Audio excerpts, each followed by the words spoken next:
37:5 உன் வழியை கர்த்தருக்கு ஒப்புவித்து அவர் மேல் நம்பிக்கையாயிரு, அவரே காரியத்தை வாய்க்க பண்ணுவார். கர்த்தர் மேல் நம்பிக்கையாயிருக்கும்படியாக இந்த வசனம் நம்மளை உற்சாகப்படுத்துகிறது.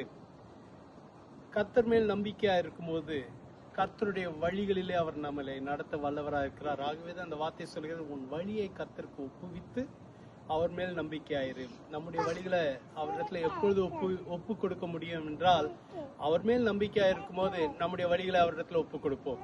என்னுடைய வழிகளை காட்டிலும் அவருடைய வழிகள் உயர்ந்தவைகள், என் நினைவுகளை காட்டிலும் அவருடைய நினைவுகள் உயர்ந்தவைகள். கர்த்தர் மேல் நம்பிக்கையா இருக்கிறவங்க நம்முடைய வழிகளை அவரிடத்துல ஒப்பு கொடுக்க ஆயத்தமா இருப்போம். ஏனென்றால் கர்த்தர் சிறந்த வழியிலே நம்மளை நடத்த வல்லவர். இன்னைக்கு கர்த்தர் உங்களுடைய வழிகளை அவருக்கு ஒப்பு கொடுக்க சொல்ல விரும்புகிறார். உங்களை அவர் மேல் முழு நம்பிக்கையோடு இருக்கும்படி கர்த்தர் உற்சாகப்படுத்த விரும்புகிறார். அவரே காரியத்தை வாய்க்க பண்ணுவார்.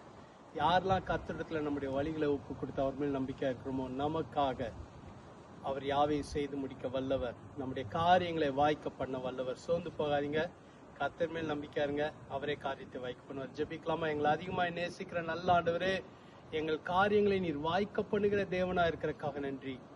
அன்று எங்க நம்பிக்கை உங்க மேல வைக்கிறோம், எங்க வழிகளை உங்களுடைய கரத்துல ஒப்பு கொடுக்கிறோம். கர்த்தர் உயர்ந்திருப்பீராக, கர்த்தர் பொறுப்பெடுத்துக் கொள்வீராக, கர்த்தர் வழி நடத்துவீராக.